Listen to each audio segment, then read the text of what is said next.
अगर सरकारी अस्पताल में जाने के बाद भी इलाज का बिल 10,000 25,000 आएगा तो एक आम आदमी, एक गरीब आदमी इलाज करवाने जाएगा कहाँ।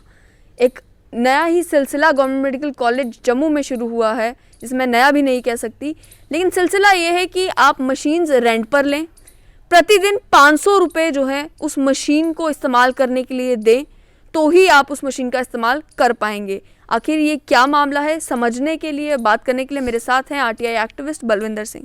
बलविंदर जी, पहले तो आपसे ये समझ चाहूँगी कि ये कौन सी मशीन है जिसका रेंट 500 रुपये देना है, और अगर रेंट देना भी है तो अस्पताल रेंट क्यों नहीं देता, जो पेशेंट है उसे रेंट क्यों देना है? देखिए, मैं पब्लिक इंटरेस्ट पे काम करता हूँ पिछले काफ़ी देर से। मैं खास करके हेल्थ के ऊपर बड़ा फोकस करता हूँ, क्योंकि ये एक हमारी बेसिक रिक्वायरमेंट है लोगों की। तो वहाँ पर 2-3 साल पहले से मैं देख रहा हूँ, वहाँ पर कुछ मशीन्स आती हैं, बाहर से लाई जाती हैं। जब लोगों से पूछा कुछ, मैंने कहा भाई ये कौन सी मशीन है, ये हॉस्पिटल की? कहते हैं जी हमने मार्केट से लाई है, बाहर से लाई है, हमारे पापा को या हमारे ब्रदर को या हमारे इनको रेस्पिरेटरी प्रॉब्लम है। तो ये जो मशीन है ये exchange of oxygen with carbon dioxide करती है। तो ये मशीन हाई प्रेशर होती है। जब किसी की गले में कुछ प्रॉब्लम आए, सांस लेने में दिक्कत आए, तो उसके लिए ये मशीन लगाई जाती है, उसको कहते हैं बाईपैप। तो वो देखी तो मैंने उस वक्त ही थोड़ा ऑब्जेक्शन किया, भाई ये किराए पे क्यों लेके आते हैं? तो डॉक्टर का नहीं जी ऐसा नहीं होगा, सीएमओ साहब थे ये ऐसा नहीं होगा। तो मैंने हायर अथॉरिटीज़ को भी कहा, तो कहना ठीक है जी हम इसको जल्दी कर देंगे, इसका कोई ना कोई वे आउट निकालेंगे।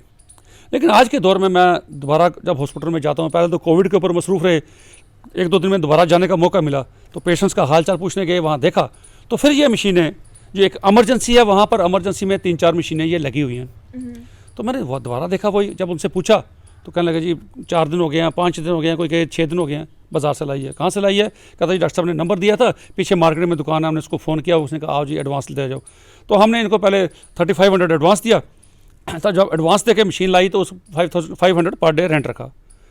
तो 4 दिन के बाद फ़ोन आया, भाई आपका रेंट बन गया 2000, आप आके रेंट दीजिए। तो जब हम उसके पास गए, हमने कहा जी हमारा रेंट जो हमारी जो सिक्योरिटी पड़ी है उसमें से काट लीजिए। उसने कहा जी उसमें से नहीं कटेगा, क्योंकि वो जो पैसा आपको जो पाइप लगी है इसमें मास्क और पाइप, वो 3,500 रुपया उसका हो गया। तो उस बेचारे ने 3,500 पाइप का दिया और 2,000 रुपया उसका रेंट और दे के आया। अभी वो उसको चल रही है, हॉस्पिटल में चल रही है। उसके बाद एक ऊपर पेशेंट, आज की डेट में पवन कुमार एक पेशेंट ऊपर एडमिट है, बीपीएल का है। तो बीपीएल का पेशेंट, आप समझ सकते हो बीपीएल कैटेगरी का किसको मिलता है कार्ड? उसी को मिलता है बीपीएल का, जो बिल्कुल ही जिसकी परचेसिंग पावर बिल्कुल ना हो, कुछ बेचारा अफोर्ड ना कर, जिसके ऊपर पक्की छत ना हो। तो वो उसकी बच्ची उसके साथ ही, जब उससे पूछा तो उसने कहा जी आज नहीं, आज तो हुआ 5 दिन हो गए हमको, आज से 1 महीना पहले भी हम यहाँ 10-12 दिन रह के गए, 10 दिन तब हमने मशीन का इस्तेमाल किया, 10 दिन में हमारा 5,000 रुपये हमको रेंट देना पड़ा, और 4,000 की इसकी पाइप हमने बाजार से लाई। मतलब 9,000 रुपया हमारा इस मशीन पर लग गया किराया। जो बीपीएल का है, जिसको राशन खरीदने के लिए, खाना खाने के लिए एक पड़ी रहती है, भाई मैं खाना कैसे, शाम का खाना कैसे पूरा करूंगा, एक दिन का खा के दूसरे टाइम का खाने के लिए उसको लाले पड़े रहते हैं। 10,000 रुपया वो रेंट देकर गया। आज फिर वो आज की डेट में वो हॉस्पिटल में एमरजेंसी के ऊपर जो आईसीयू है वहाँ एडमिट है। और ये सब कुछ सरकारी अस्पताल में हो रहा है, तो सरकार क्या कर रही है? और जो सरकारी हॉस्पिटल है, गवर्नमेंट मेडिकल कॉलेज है, उसकी एडमिनिस्ट्रेशन, अगर ये मशीन इतनी ज़रूरी है, क्या हॉस्पिटल रेंट पे मशीन नहीं ले सकती ताकि पेशेंट्स को सहूलियत हो? देखिए, एक तरफ यूटी एडमिनिस्ट्रेशन भी और जो पहले भी एडमिनिस्ट्रेशन थी, जो ये दावा करते थे भाई अब बहुत कुछ चेंज हो गया। मैं समझता हूँ अगर ये चीज़ें जो आप समझते हो भाई लोगों की रिक्वायरमेंट है, क्योंकि मेडिकल सप्लाईज कॉर्पोरेशन में जब कोई चीज़ें परचेज की जाती हैं, कुछ दिया जाता है, यहाँ से जो डॉक्टर्स हैं, ये डॉक्टर्स रिक्विजिशन भेजते हैं, भाई हमें इमरजेंसी में ये चीज़ें बार बार ज़रूरत पड़ती हैं, रेंट पे लेनी पड़ती हैं, तो ये हमारी रिक्विजिशन है, ये परचेज कीजिए। मैं पूछता हूँ कितने, पहले तो मैं कहूँगा ये एक बहुत बड़ा स्कैम है, क्योंकि इसमें कहीं ना कहीं मिली भगत है, नेक्सस है कहीं ना कहीं। अब मैं डॉक्टर्स का कहूँ ना कहूँ, लेकिन अब 200-300 रुपये के लिए डॉक्टर एक मशीन के लिए, लेकिन कहीं ना कहीं लोअर रंग स्टाफ का कहीं ना कहीं इसका एक कन्वाइंस है उनके साथ, तभी ये उसको किया जाता है बाहर से लेके। लेकिन पेशेंट को रिकमेंड कौन करता है कि ये मशीन आप खरीदें? डॉक्टर लिखते हैं, डॉक्टर उसको कहते हैं ये मशीन चाहिए। भाई अगर डॉक्टर उस पेशेंट को लिख के दे सकता है ये मशीन चाहिए, तो डॉक्टर प्रिंसिपल मेडिकल कॉलेज को क्यों नहीं लिखता? डॉक्टर सुप्रीडेंट को रिक्विजिशन क्यों नहीं देता? भाई ये पेशेंट्स को बाहर से लानी पड़ रही है, क्या किसी डॉक्टर ने दी? बिल्कुल नहीं, क्योंकि दुकानदारियाँ चलती हैं। अगर दुकानदारी नहीं चलती तो 3 साल हो गए 4 साल इस मशीनों का इस्तेमाल करते हुए, तो 3 सालों में क्या किसी, जिनको अभी मैं समझता हूं अवार्ड मिले, हमारे सुप्रीडेंट साहब जी दारा सिंह जी बड़े, उनको भी अवार्ड दिया गया, ठीक है मुबारक है उनको। हमारे प्रिंसिपल साहब को अवार्ड, क्या जिनको ये अवार्ड मिलता है, क्या उनकी ये जहन में ये सोच नहीं आती? अगर वो मार्केट में नीचे हॉस्पिटल में चक्कर लगाने के लिए आते हैं, विजिट करने, वो नहीं देखते ये मशीन कहाँ से आई है। अगर मेरे जैसे एक लेमैन को, एक आम आदमी को ये चीज़ का एहसास होता है भाई ये मशीन बाजार से क्यों, मैं इंक्वायर करता हूँ भाई क्यों आई, क्या उन्होंने कभी नीचे आकर नहीं देखा? क्या आपने ये भी इंक्वायर करने की कोशिश की कि ये कौन डॉक्टर है जो ये मशीन रिकमेंड कर रहे हैं? आज से 2 साल पहले एक बार मैंने सीएमओ साहब से पूछने की कोशिश की, भाई डॉक्टर साहब आपको कैसे पता चला भाई इसके अंदर कार्बन डाइऑक्साइड की मात्रा ज़्यादा है, इसको ऑक्सीजन का फ्लो ज़्यादा चाहिए और इसको ये मशीन लगेगी, कि कौन सा टेस्ट आपने किया? तो वो उस वक्त घबरा के रात को मुझे लेट 10-11 बजे के करीब एक डॉक्टर साहब का फ़ोन आता, कहता जी बलविंदर जी मैंने किसी से आपका नंबर लिया है, आप आज हॉस्पिटल में आए थे तो आपके सामने इन्होंने मेरा नाम लिया, मैं बिल्कुल इस चीज़ में धंधे में इन्वॉल्व नहीं हूँ, मेरी कोई इन्वॉल्वमेंट नहीं है, ये खुद इन्वॉल्व हैं, खुद इन चीज़ों में इनका नेक्सस है बहुत बड़ा, तो मुझे खाम का बदनाम करने की कोशिश करते हैं, क्योंकि मैं जम्मू से नहीं हूँ, मैं बाहर से हूँ, तो मुझे बदनाम करने की कोशिश करते हैं, मेरा इसमें कोई रोल नहीं है। तो मैं समझता हूँ आज के दौर में अगर इस जम्मू में एक ही टर्शियरी केयर हॉस्पिटल है जीएमसी, अगर जीएमसी में जो बेचारा गरीब डोडे से आता है, भदरवा से आता है, बीपीएल का आता है, अंत्योदय कार्ड वाला आता है, वो अगर यहाँ पर मशीनें भी अपनी किराए पे लेगा तो फिर आपके पास क्या करने आएगा? अगर उसके पास इतनी अफोर्डेबिलिटी हो, वो अफोर्ड कर सकता हो, आपकी नालायकियां देखकर यहाँ कोई डरता कोई नहीं आता। यहाँ पर वही आज के दौर में आपके पास आता है जिसके पास पैसा नहीं है, जो अफोर्ड नहीं कर सकता, वो ट्रीटमेंट के लिए आज हॉस्पिटल खाली पड़ा है, जाके देखिए बेड खाली पड़े हैं, इमरजेंसी खाली पड़ी है, रश खत्म हो गया, लोगों में डर पै गया। तो अगर उस डर में कौन आएगा, अपनी जान को हथेली पे रख के कौन आएगा?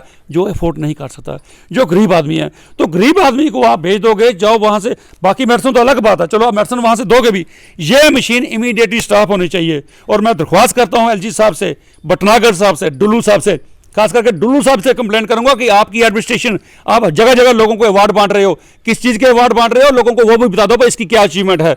अवार्ड ये चीज़ें नहीं जिसने आज तक देखी, जिससे नलायक अफसर कौन है जिसने आज तक ये नहीं पता भाई हम मशीनें पिछले 3 साल से किराए पे लेके आ रहे हैं। मैं उनसे दरख्वास्त करना चाहता हूँ कि जो लोग वहाँ एडमिट हैं, गरीब लोग हैं सारे, उनका जितना किराया बना है सरकार इनको पे करे, नहीं तो मेरा मूड बना दो, किसी दिन मैं हॉस्पिटल के बाद धरने में बैठ जाऊंगा, उनको पेमेंट दिला के छोड़ूंगे, क्योंकि गरीब आदमी अफोर्ड नहीं कर सकते। ये उनकी नलायकी नहीं है, आपकी कमजोरी है। सरकार कहती है हमने हॉस्पिटल एडमिनिस्ट्रेशन के लिए, पब्लिक केयर के लिए, पेशेंट केयर के लिए बहुत बड़े फंड्स इनकी डिस्पोजल में छोड़े हुए हैं, तो वो फंड कहाँ जाते हैं, कहाँ से आए, कहाँ गए? ये मशीन जिसकी कास्ट हार्डली 50,000 से 60,000 तक होती है, 10 मशीन आपकी 5 लाख की मशीनें नहीं रख सकते। अपने 20-20 लाख के 15 लाख के अपने इतने ज़्यादा वेंटिलेटर सरप्लस मंगा के रखे, जिनको आप फेंक रहे हो, कभी किसी पीएचसी में दे रहे हो, कभी किसी, जो इस्तेमाल नहीं होंगे। पीछे सीएजी की जो रिपोर्ट आई उसमें भी बहुत ज़्यादा लिखा, कई करोड़ की मशीनें ने वो परचेज की जिसकी ज़रूरत नहीं थी, जिसमें इनको कमीशन मिलनी थी। जो चीज़ें पब्लिक के बेनिफिट के लिए, पेशेंट्स के बेनिफिट के लिए, वो क्यों नहीं परचेज की गई? बलविंदर जी, क्या ये मशीन भी जो है कुछ स्पेसिफिक दुकानों पर ही मिलती है, या किसी भी दुकान पर आप चले जाएंगे आपको मशीन मिल जाएंगी? सर सब कुछ नहीं रखता, मैं ये भी चीज़ क्लियर करूँ, हर किसी के अपने दुकान में रख लेगा उसको, कोई भी जब तक उसका अंदर किसी के साथ तालमेल नहीं होगा उसकी दुकान पे कोई नहीं आएगा। तो मुझे भी किसी ने 2 नंबर भेजे, भाई अगर आपको भी मशीन चाहिए तो इस नंबर पे फ़ोन कीजिए तो आपको मशीन मिल जाएगी। तो मैं समझता हूँ दुकानें भी बताई जाती है कि यहीं से मिलेगी, दुकानें बताई जाती हैं। इसके बाद मैं नेक्स्ट वीक में एक दूसरी स्टोरी आपको दूंगा, जो मेडिसिन का एक बहुत बड़ा स्कैंडल चल रहा है। मेरे पास प्रिस्क्रिप्शन मैंने कल फोटो खींच के लाई है, जगह जगह से मैं उसका डाटा आया हूँ। डॉक्टर्स किसी को 20,000 की या 30,000 की इम्प्लांट्स और मेडिसिन लिखता है जिसकी कि सर्जरी है, तो उसके बाद में पीछे उस दुकानदार का फ़ोन नंबर लिखा हुआ है मेरे पास, वो भी मैं प्रूफ लेके आया हूँ। उस दुकानदार का फ़ोन आप क्यों लिखते हो? अगर आपके पास यहाँ डिस्काउंट पे दुकानें हैं, उसको कहीं से भी मार्केट में सस्ता सामान मिलता है, तो वहाँ से क्यों नहीं परचेज करेगा? डॉक्टर उसको स्पेशली बोलते हैं। अगर वो दूसरी दुकान से लेके आएगा तो डॉक्टर बोलेंगे ओहो ये तो सामान ठीक नहीं है भाई, ये नहीं लगेगा। कल को पेशेंट को प्रॉब्लम हुई फिर हमें नहीं कहना, उसको मौत का डरा दिया जाता है। भाई हमारे कहने मर्जी वाली दुकान पे अगर तू नहीं गया, हमारी मर्जी वाली दुकान से तुमने मेडिसिन या इम्प्लांट्स नहीं लाए, तो कल को तेरे पेशेंट को कुछ इन्फेक्शन हो गई या कुछ हो गया, फिर हमें नहीं कहना। जब ये बात किसी को बोली जाती है फिर वो घबरा जाता है, और यार अगर ये करूंगा रिएक्शन हो जाएगी, मेरा पेशेंट मर सकता है, फिर वो उसी दुकान पे हाथ जोड़ के जाता है जिसमें डॉक्टर साहब ने भेजा है। तो मैं समझता हूँ ये एक बहुत बड़ा, ये मैं नेक्स्ट एपिसोड में आपके लूँगा, इसमें एक आधे घंटे का खुलासा करूँगा, मैं डॉक्यूमेंट एविडेंस इकट्ठे कर रहा हूँ। तो ये बहुत बड़ा, मैं अभी भी अपील करता हूँ सरकार से, इमीडिएटली ये मशीनें परचेज करें विदाउट एनी फर्दर डिले। और जब तक आपने मशीनें परचेज नहीं की, जो लोग वहाँ पर ये हायर पे मशीनें रेंट पे लेके आते हैं उनका बिल लीजिए, और आप सुप्रिटेंडेंट साहब आप उसको इंडोर्स करके उसकी पेमेंट उनको दीजिए, डिस्पर्स कीजिए। नहीं तो मैं आपके बाहर जिन को आपको ये अप्रिसिएशन लेटर मिली है, मैं आपके बाहर बैठ कर धरना लगाऊंगा, भाई आपको किस चीज़ की अप्रिसिएशन मिली है। अगर आप पेशेंट केयर का नहीं कुछ सोचेंगे तो अप्रिसिएशन किस चीज़ के लिए? साथ ही में बलविंदर जी, दवाइयों की क्योंकि आपने बात की, अक्सर मेडिकल कॉलेज में ये देखा जाता है कि वहाँ पर स्टोर तो ज़रूर होता है, लेकिन जो दवाई की पर्ची लेकर पेशेंट जाता है वो दवाई कभी स्टोर में नहीं मिलती। क्या आपने इस बारे में भी जानने की कोशिश की कि क्या कारण है कि जो दवाइयाँ गवर्नमेंट मेडिकल कॉलेज का ही डॉक्टर रिकमेंड करता है वो गवर्नमेंट मेडिकल कॉलेज के ही स्टोर में मिलती नहीं है? देखिए, ये मैं पहले भी एक बार इस काम में मुझे लेक्चर करने का, जो नए डॉक्टर्स थे हमारे जो एमबीबीएस करने आए थे, वहाँ एक लेक्चर करने का मौका मिला, तो मैंने उनको मुबारकबाद दी थी। इसलिए मैंने कहा जी आपने एमबीबीएस में सीट लिया है, मुबारकबाद आपको देता हूँ। मुबारकबाद इसलिए मैं आपको सल्यूट करूँगा कि अगर आपने ये सोच के ये प्रोफेशन चुना है कि आप लोगों की खिदमत करोगे, तो फिर मेरा आपको सल्यूट है। अगर आपने सिर्फ एक स्टेटस लेवल के लिए ये चीज़ की है, तो फिर आपके माँ बाप को मुबारक हो सकती है, हमें नहीं, मैं आपको मुबारक नहीं दूंगा, क्योंकि हम उन डॉक्टर्स को मुबारकबाद देते हैं जो पेशेंट्स केयर के लिए सेवा भाव से आते हैं। तो उसके लिए मैंने वहाँ भी बोलते ये कहा था, एक जादू का खेल चलता है मेडिकल कॉलेजों में, हर कॉलेज में। वो जादू का खेल ये है, जो मेडिसिन हॉस्पिटल में होती है वो डॉक्टर प्रिस्क्राइब नहीं करता, जो वो प्रिस्क्राइब करता है वो हॉस्पिटल में नहीं होती। मैं 2 दिन पहले की एक एग्जांपल देता हूँ। एक मेरे किसी दोस्त का एक्सीडेंट हो गया गाड़ी के साथ, तो उसके एक्सीडेंट में उसको हेड इंजरी भी हुई, तो मुझे मैसेज आ गया आप यहाँ आइए। गया मैं, तो 7 नंबर जो इमरजेंसी, ओल्ड इमरजेंसी, उसमें उसकी स्टिचेस वगैरह लगने थे। डॉक्टर साहब आए, उन्होंने एक स्लिप लिख के दी, मर्सिलिक एक थ्रेड होता है, स्टिचिंग के लिए थ्रेड इस्तेमाल होता है, मर्सिलिक 2.0। तो मैंने लिया, मैं उनका जो स्टोर है उसको बोला, मैंने कहा ये आपके पास नहीं है? कहता जी ये हमारे पास नहीं है। मैंने कहा जी ये आपके पास नहीं है? तो कहता जी जो हमारे पास है वो डॉक्टर साहब इस्तेमाल नहीं करते। मैं बड़ा हैरान हुआ, भाई जो आपने लिया, अपने रिक्वायरमेंट इनसे पूछिए डॉक्टर साहब से, तभी वो माल मंगाते हो। तो जो डॉक्टर साहब लगाते हैं वो क्यों नहीं मंगाते? जो वो नहीं लगाते आप मंगाते हो। तो बाहर से मंगाना पड़ा। तो वो भी बेचारी नॉर्मल फैमिली थी, जब वो गए बाहर दुकान से लेके आए, उसकी कास्ट उसने चार्ज की 188 रुपीज़। 75 सेंटीमीटर का वो थ्रेड होता है, 188 उसने चार्ज की। उसका मैंने बिल भी लिया। मार्केट में मैंने पता किया वो 80s और 90s का मिलता है।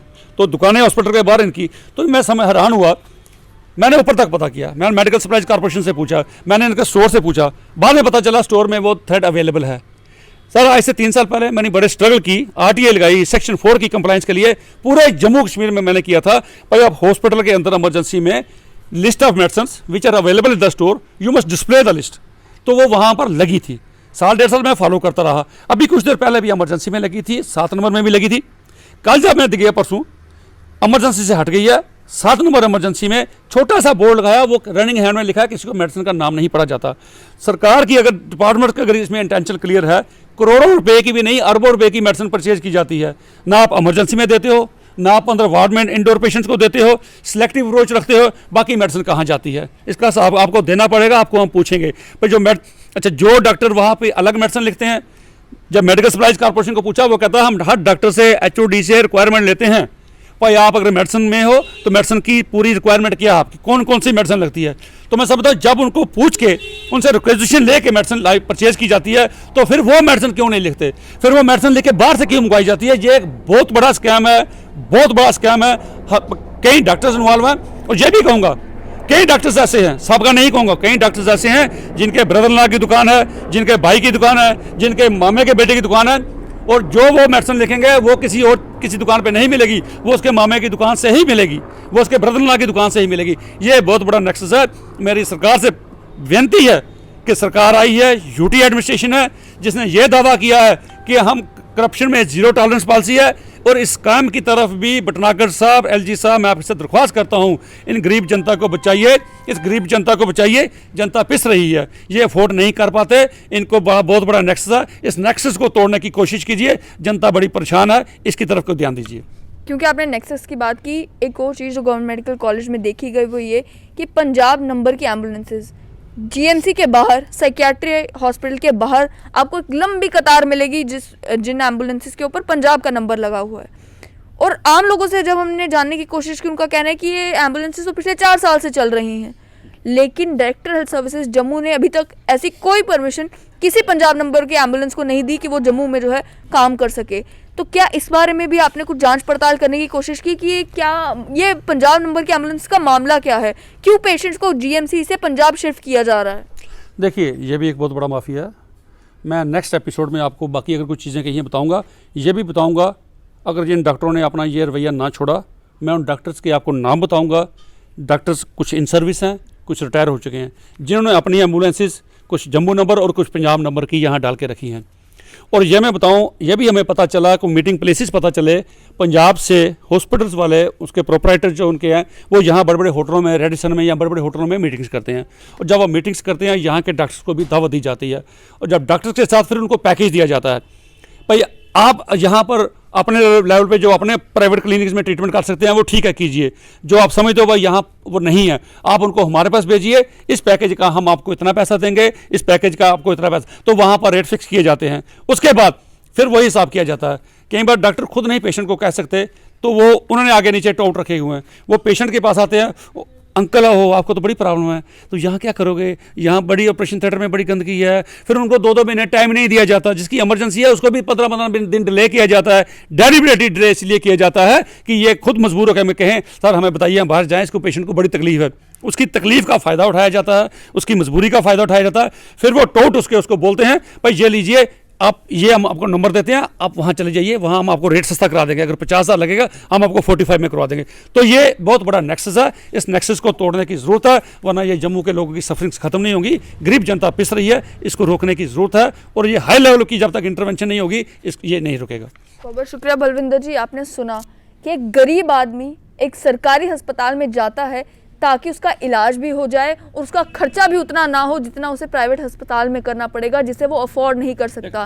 लेकिन अगर जीएमसी जम्मू में भी मशीन्स के वो मशीन्स जिनकी ज़रूरत है उनके लिए 500 रुपये रेंट पेशेंट को भरना पड़ रहा है, उसके अलावा जो दवाइयाँ डॉक्टर्स लिख के देते हैं या तो वो स्टोर में अवेलेबल नहीं होती या पेशेंट को दी नहीं जाती, क्या कारण है, क्या नेक्सस है, इसमें एक हाई लेवल इंटरवेंशन की ज़रूरत है। और ज़रूरत है कि लेफ्टिनेंट गवर्नर मनोज सिन्हा ये पता तो करें कि गवर्नमेंट मेडिकल कॉलेज में जब वो प्लान्ड विजिट या सरप्राइज विजिट नहीं करते तब क्या होता है।